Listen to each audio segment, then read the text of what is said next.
अभिनव, मैंने अभी अभी अपने दूसरे फोन पे व्हाट्सएप देखा। जिस चोर ने मेरा फोन चुराया ना, उसने मेरी फ्रेंड कियारा को अनन्या बन के मैसेज किया कि वो किसी अनजान जगह पे आ जाए। वो चली भी गई। अगर रत्ती भर में तुमने हिम्मत दिखाई होती तो वो चोर पकड़ा जाता। आई एम वार्निंग यू, अगर कियारा को कुछ भी हुआ मैं तुम्हें भी जेल भिजवा दूंगी। तुम जैसे पति के साथ मुझे जरा सा भी रहने का मन नहीं करता। जाओ जाके पुलिस को इन्फॉर्म करो। ये सुनते ही अभिनव घर से पुलिस स्टेशन के लिए निकल गया, पर 1 घंटे तक न पुलिस आई और न ही अभिनव। तो अनन्या को अजीब लगा, इसलिए उसने अभिनव को कॉल करने की कोशिश की, पर उसका नंबर स्विच्ड ऑफ था। अब तो अनन्या का गुस्सा 7वें आसमान पर था। तो फोन क्यों बंद आ रहा है? क्या हुआ?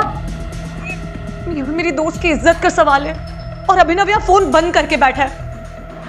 यानी दादाजी ने किस घटिया इंसान के साथ मेरी शादी करा दी। अनन्या की मम्मी शर्मिला भी अभिनव को जरा भी पसंद नहीं करती थी, पर अभी उन्होंने अनन्या को समझाया और उसे पुलिस स्टेशन लेकर गई। वहां जाकर जब उन्होंने अभिनव के बारे में पूछा, तब उन्हें जो पता चला उसे सुनकर उसके होश उड़ गए। अभिनव नाम का कोई आदमी सुबह से यहाँ आया ही नहीं, ना कोई चोरी की कंप्लेंट आई है। आज अगर अभिनव मेरे सामने होता तो मैं उसे जान से मार देती। इंस्पेक्टर साहब, आज मेरा फोन चोरी हुआ और फिर मेरी friend Kiara. Police officer FIR लिखने ही वाला था कि तभी अनन्या के दूसरे नंबर पर कॉल आया और ये कॉल किसी और का नहीं बल्कि कियारा का था, जो उस चोर के कब्जे में थी। कियारा? हेलो कियारा। हेलो अनाया। यार थैंक गॉड फॉर अभिनव जीजू, उनकी वजह से आज मेरी जान बच गई। वो गुंडे बहुत खतरनाक थे। तूने ये कहा कि अभिनव की वजह से तेरी जान बच गई, मतलब? तू कहाँ है अभी? मैं तेरे पास आकर सब बताती हूँ।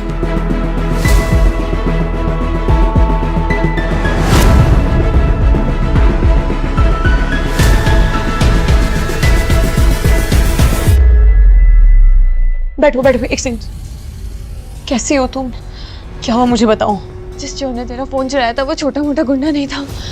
आई एम श्योर वो बहुत बड़ा गुंडा था और वो एक बहुत बड़े आतंकवादी के लिए काम करता है और वो आतंकवादी दुबई में रहता है। सर आई एम श्योर उनका एक ह्यूमन ट्रैफिकिंग का बहुत बड़ा रैकेट है और मैं जब उनकी गिरफ्त में थी तो मैं उनके कुछ भी कह रही थी। प्लीज़ मुझे छोड़ दो। मुझे तो मेरी फ्रेंड अनन्या ने यहाँ पे बुलाया था।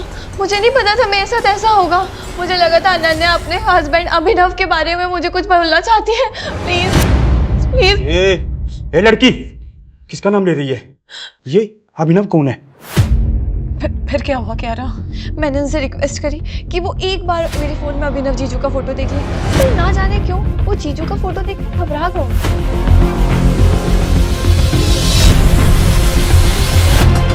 जीजू का फोटो जूम इन करके बोला, ये अंगूठी। ये अंगूठी? मैं समझ नहीं पाई। वो आतंकवादी बहुत घबरा गए थे। मुझे समझ नहीं आया क्यों वो ऐसा क्यों करा उन्होंने, और उन्होंने फिर मुझे जाने दिया। अरे गधों, अगर टाइगर साहब को पता चला ना तो वो खुद मुझे अपने हाथों से गोलियां मार देंगे। बैग लाओ मैडम का। ये लो मैडम, जाइए जाइए।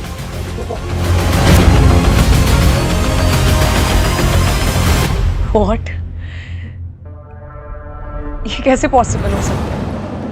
मत, जो आदमी उस चोर के पीछे भागा तक नहीं, उसे ये अंडरवर्ल्ड लेवल का आतंकवादी कैसे जानता है? और वो अभिनव को टाइगर क्यों बोल रहा था? ये उसका फोन क्यों नहीं लग रहा है? पता नहीं कहाँ है वो।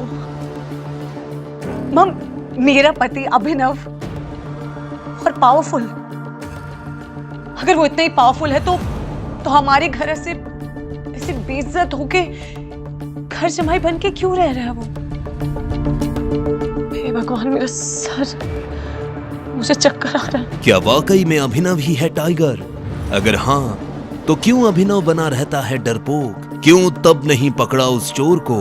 और सबसे बड़ी बात, अंडरवर्ल्ड के ऐसे टेरर बॉस का खून सुखा देने वाला अभिनव क्यों खा रहा था सास, नौकरों और बीवी की गालियां? और क्यों जी रहा था गरीबों की जिंदगी? यही सवाल अनन्या के दिमाग में भी चल रहा था कि तभी उसकी माँ शर्मिला ने कहा, अनन्या, मैं ये मान ही नहीं सकती।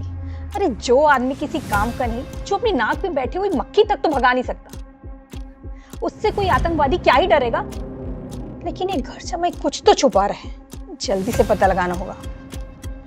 इससे पहले कि कोई बड़ा कांड हो जाए पता करना होगा। अनन्या चलो घर में चद्दर तान कर सो रहा होगा वो, चलो।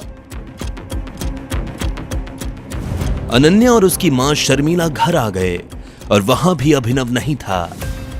अभिनव कहाँ मर गया? अनन्या ने पूरी रात यही सोचकर निकाल दी कि अभिनव की असलियत क्या है। उसने कई बार अभिनव को फोन करने की कोशिश की। उसे तरह तरह के ख्याल भी आ रहे थे। कहीं अभिनव को कुछ हो तो नहीं गया, कहीं खुद अभिनव कोई टेररिस्ट या डॉन तो नहीं। सुबह होते ही जैसे ही अभिनव लौटा तो अनन्या ने उससे बात करनी चाहिए। वो जानना चाहती थी कि जो कियारा बोल रही थी क्या वो सच था या कोई गलतफहमी।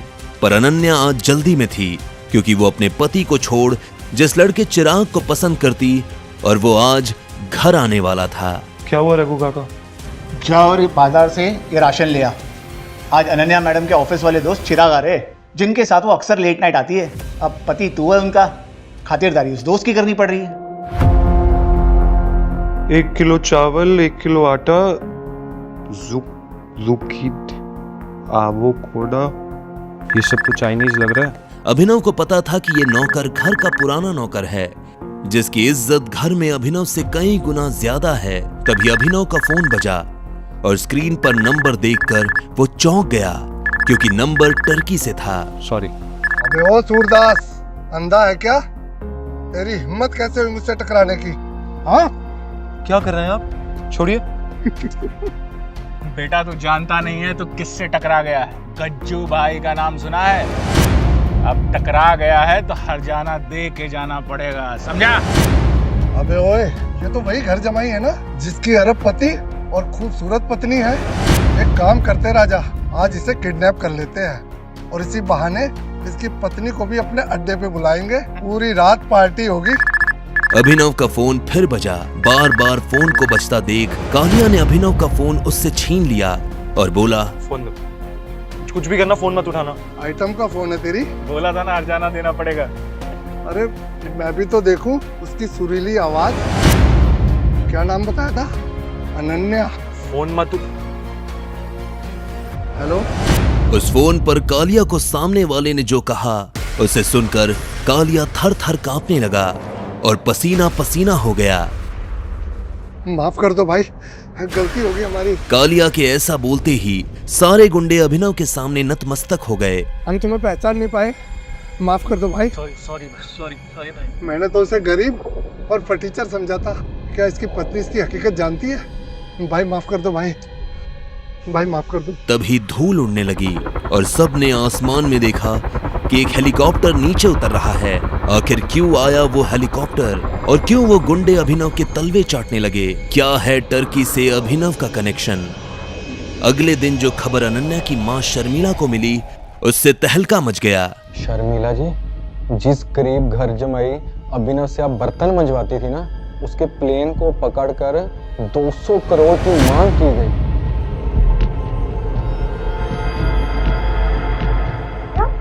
दामाद जी का प्लेन हाईजैक हो गया? इससे बड़ी खुशी की बात और क्या हो सकती है मेरे लिए। मैं तो उसके लिए 200 रुपए ना दूं, पर पता नहीं उसको बचाने के लिए 200 करोड़ रुपए कौन और क्यों मांग रहा है। अभिनव जो कल तक नौकरों से भी गालियां खा रहा था और बीवी के टुकड़ों पर घर जमाई बनकर पल रहा था, जो 100 रुपए की शर्ट पहनता हो उसके लिए कोई 200 करोड़ की फिरौती क्यों मांगेगा? अनन्या, सुना तुमने अभिनव के बारे में? माँ, मुझे तो इस अभिनव पर पहले से ही शक था। आपको याद है कियारा को जिन आतंकवादियों ने किडनैप किया था, उन्होंने भी उसे इसी वजह से छोड़ा, इस अभिनव के चक्कर में। कल तो उसे टर्की से भी कॉल्स आ रहे थे। मैंने सोचा स्पैम कॉल्स इग्नोर कर दिए। रघु भैया ने जब उसे राशन लाने के लिए भेजा, जनाब उसके बाद वापस नहीं हुआ। वैसे माँ, एक बात समझ नहीं आ रही कि इस बेचारे अभिनव में हाईजैकर्स ने आखिर देखा क्या कि सबको छोड़कर उसे ही रोक लिया और डिमांड भी की तो कितने की? 200 करोड़। मुझे लगता है कि अभिनव ने खुद ही उनसे कहा होगा कि देखो भाई, हमारे ससुराल वालों के पास तो करोड़ों का खजाना है। अनन्या मैडम, उनको तो कुछ पता ही नहीं है, वो तो चुप है। पर हाईजैक करने वाले ने पकड़ा हुआ है और वो बोल रहे हैं कि अगर उनको 200 करोड़ नहीं मिले ना तो वो अभिनव को मार दें। दामाद है तो क्या सारी संपत्ति ही लुटा दें उस पर? मरने दो उसे, अच्छा है पीछा छूटेगा अनन्या का उस कंगाल का। शर्मिला जी ने टीवी का रिमोट उठाया। जैसे ही न्यूज लगाई तो सामने से न्यूज सुनकर सबके होश उड़ गए। मुंबई से तुर्की जा रही फ्लाइट को हाईजैक करके अभिनव नाम के शख्स को बंदी बनाया गया था। ताजा खबर ये मिली है कि फिरौती के 200 करोड़ रुपए की जगह हाईजैकर्स को जब किसी ने 500 करोड़ रुपए पहुंचाए तभी फ्लाइट के अंदर से गोली चलने की आवाज आई। क्या पैसे लेकर अभिनव को मार दिया गया है? इस सवाल का जवाब पूरा देश जानना चाहता है। इस न्यूज को सुनते ही मानो अनन्या और शर्मिला जी की आंखें फटी की फटी रह गई। अनन्या हड़बड़ाते हुए बोली, ये अभिनव के लिए 500 करोड़ किसने भेजे? हमारे पास तो इतने पैसे हैं ही नहीं। अभिनव इतना इम्पोर्टेंट कब से हो गया कि लोग उसके लिए करोड़ों रुपए लुटाने के लिए तैयार हो गए? अनन्या पता कर भाई, कौन है ये? आखिर किसने भेजे गरीब और अनाथ अभिनव के लिए इतने पैसे? क्या फ्लाइट के अंदर चली गोली से अभिनव मारा गया? किसका कॉल आ रहा था अभिनव को टर्की से? कहीं ऐसा ना हो कि हमारे हाथ से एक रईस और पावरफुल मुर्गा निकल जाए और उसके साथ ही सारे राज चले जाए। अभिनव सर बच जाएंगे नन्या मैडम। अभी तक तो वहाँ गोली चल चुकी होगी, उसकी लाश तक नहीं मिलेगी। चीथड़े हो गए होंगे उसके। आप सब लोग गलती कर रहे हैं। आप लोग अभिनव सर को जानते ही नहीं। शट अप, तुम हमारे मैनेजर हो, इस बात को भूलो मत। आई हैव प्रूफ मैडम, ये देखिए। इसमें तो किसी का नाम ही नहीं है। What nonsense. ये अभिनव सर की फाइल है।